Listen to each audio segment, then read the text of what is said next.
Lisa Raffy!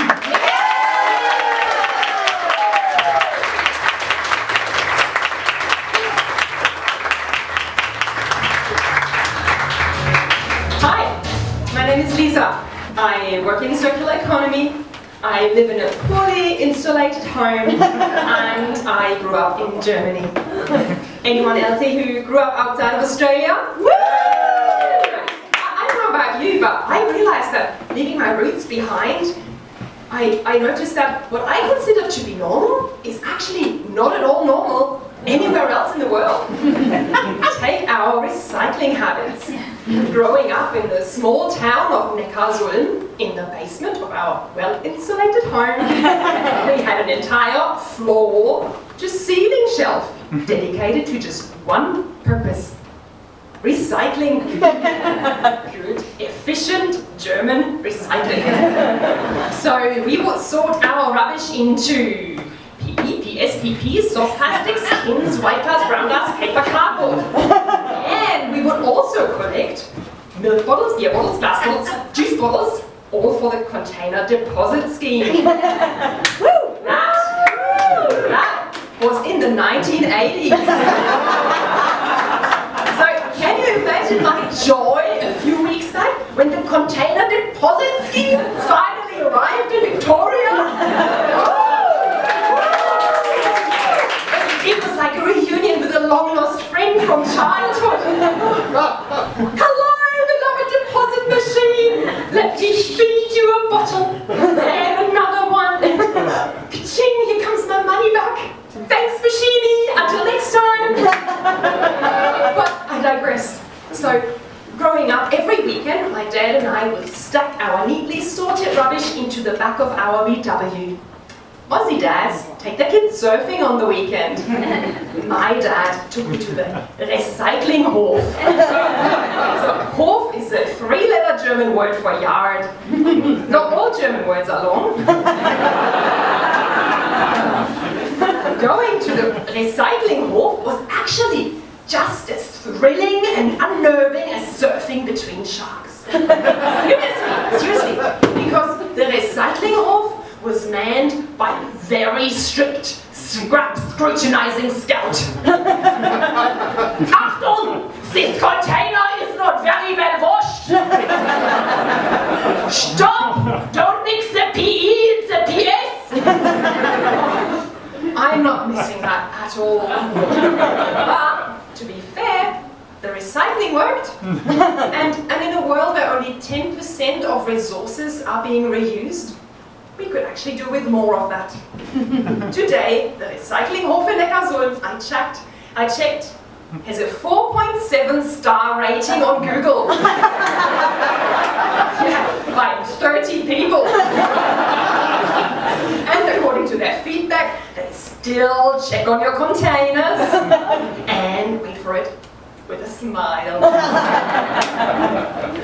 Do you know what German expats are actually missing the most here in Australia? Any guesses? Sausages! No, not the sausages. Beer! Bread! Not the bread, not the beer, and it's not even the recycling. Double glazing. Yeah! It's quality homes. A German expat friend of mine here recently commented on a building site. Ah, look! They are pitching another house. Yeah, Germans have actually a sad thing or two to say about the quality of buildings here. Sad fact number 1. To a German, the average Aussie home is actually really like a deluxe tent. With single glazed windows, paper thin walls, and underneath your floorboards, just like in camping, soil. When I first arrived in Australia, I walked straight out of really good apartment options that I wanted to rent because they had no central heating. Sad fact number 2. A recent study by CSIRO found that 65% of homes in Victoria have substandard insulation. So does mine!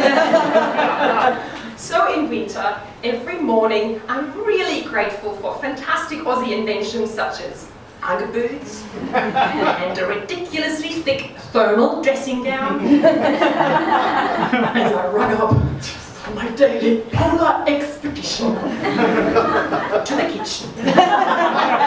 And because all that is not enough to keep me warm in winter indoors, I'm forever grateful to my Aussie friend who gave me this top tip against a drafty home.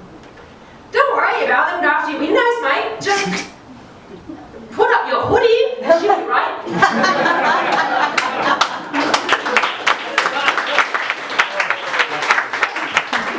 This is an awesome hoodie, isn't it? Yeah. I've had it for over 20 years now. I've never been an eager shopper, but working in circular economy has actually given me, full disclosure, shopophobia. Yeah. This is me shopping. Oh, what a fantastic top! Yeah, I really like it.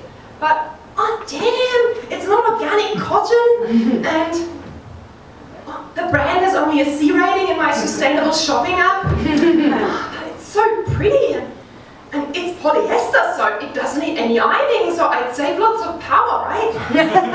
Oh, I even lose sleep over my suboptimal purchases. That's until I found 3 great solutions to my shopping dilemma. Solution number 1, take a friend. My dear friend Louise, who's also here. Where are you, Louise? Woo! Give it up for Louise! Louise knows shops and style like no other. And she recently supported me on my most relaxed shopping experience ever. She was like my human support animal for stressful situations. And just like a Labrador, she was also up for a tasty treat of fish and chips afterwards. Solution number 2 to shopophobia. Op shops. I mean, who doesn't like treasure hunt with almost guaranteed success and much reduced environment impact? Even polyester tops, and all that at a bargain price. And if I accidentally bought 1 or 2 or maybe 3 duds, just take Elton John's advice, put them back into the donation bin. You should never take more than you give in the circle of life. The bin of fortune. The eye of faith in the shop of heart till you find your shirt on the racks unwinding in the circle of life. Yeah!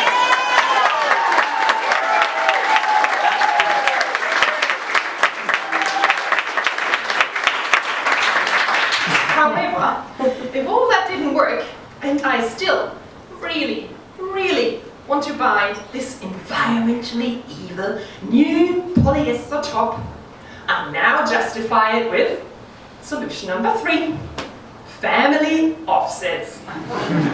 Family offsets come in many forms, such as buying my kids an exercise wardrobe entirely second-hand, or cooking a vegan for an entire month, much to the grief of my husband. Or solution number 3, and that one's a particularly sneaky one, in winter. I sneakily turn down the thermostat a couple of degrees and start a wild dancing game with the family so everyone still feels warm. All this buys me a lot of mental offsets and environmental feel-good. So I'm okay about my pesky polyester purchase, and I can sleep well again. Thank you, and good night.